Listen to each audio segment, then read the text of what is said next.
All right, let's bring back Marley into the conversation and bring in our next guest. That's Reid I'Anson, economist at Kpler. Thanks so much for your time. Look, I suppose we just need to get to the news of the hour, and that is, of course, that we're seeing the potential for maybe a deal on the table. At least maybe they can hammer out some of their differences here, the potential for this government shutdown to end. How are you tracking these developments, and just how important is this to get this solved right away?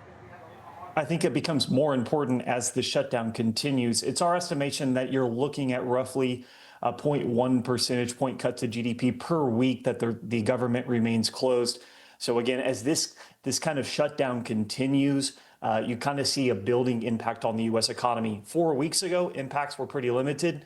The impacts now are becoming more noticeable. And of course, you see this showing up not only in places like food benefits, but just ability to fly, right? So I think the pressure to get some kind of agreement done here is definitely rising, and so we'll have to monitor it over the weekend, I think. And Reid, I saw that you're forecasting for U.S. growth to finish around 2% this year, assuming that we don't have this ongoing government shutdown. How would you describe the health of the economy right now?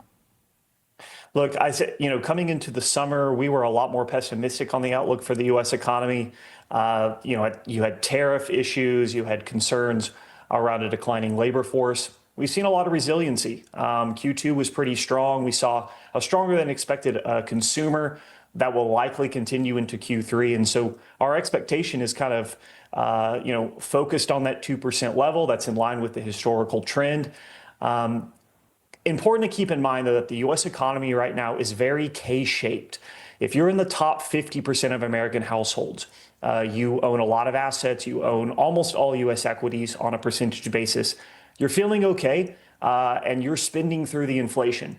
The bottom 50% don't own a lot of assets, don't own a lot of equities, higher structural inflation from last decade, not feeling so good. Right. So I think it's important to keep in mind right now that top line, the U.S. economy is doing pretty well. That top 50% is really driving that consumption growth.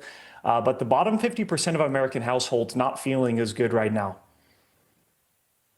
And just switching gears to the second biggest economy in the world, and that is China. We got some pretty ugly export numbers out of that country last night. And that certainly raises some concern because very much the outbound shipments have been sort of seen as the last leg that China has left standing on right now.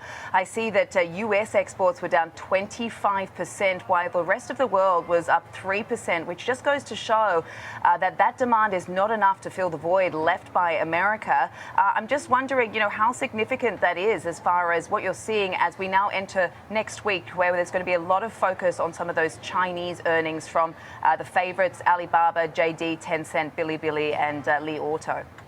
It's been really important. And the Chinese this year have gone back to the model that we have seen them play out over the last decade when they're having growth problems. And that is, extend credit to the economy. Most of that flows to the investment side. And in this cycle, that's been manufacturing investment and infrastructure at the expense really of domestic consumption.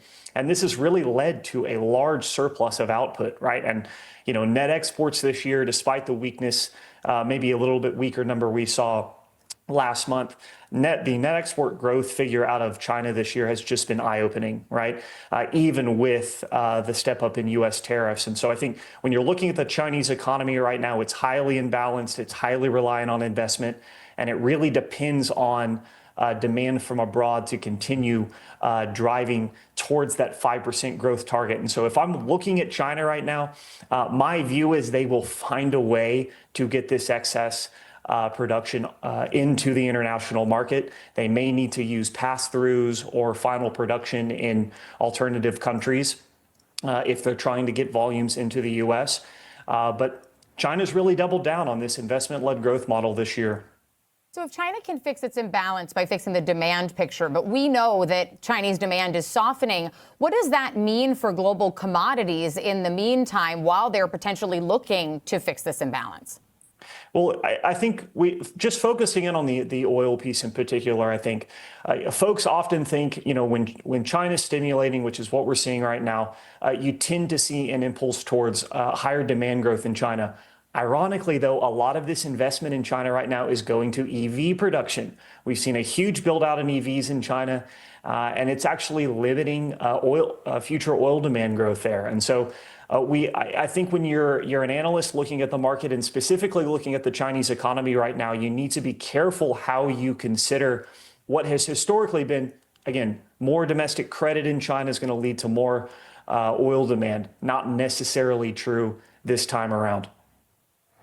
Yeah, and I've just seen also that iron ore is seeing its biggest weekly drop since February, which certainly mirrors the disappointing or at least surprising contraction in Chinese exports. As we look across the energy complex, and, you know, Marley and yourself obviously raise a really interesting point about crude. I'm just looking at, you know, some of the soybeans, but also some of the conversations around rare earths as well. And, you know, the Trump administration also talking about how copper, silver and uranium are the sort of new rare earths as far as what they see as strategically important right now. How you're looking across the entire commodity space and what is really driving the biggest narrative in your mind? You know, it really depends on the sector you're looking at. If you want to focus in on precious metals, it was the debasement trade. There may be some shift away from that now into the end of the year. Maybe that debasement trade has shifted to equities, not sure. I think when you're looking at iron ore, probably coming under pressure here into the end of the year, especially if China does struggle to get its products to market. And of course, the domestic property markets very much struggling from here. However, I think one area of strength will be diesel markets in particular. So if you want to play the bullish side of energy markets right now, those Ukrainian strikes into Russia are actually restricting Russian diesel flows into the international market. And so I think if you're looking for some areas of strength, global refiners could find some strength, especially across that diesel production side of the market. And Reid, thank you for being with us today. That's all we have time for, but really compelling stuff there. Thanks so much. That's Reid I'Anson, economist at Kpler.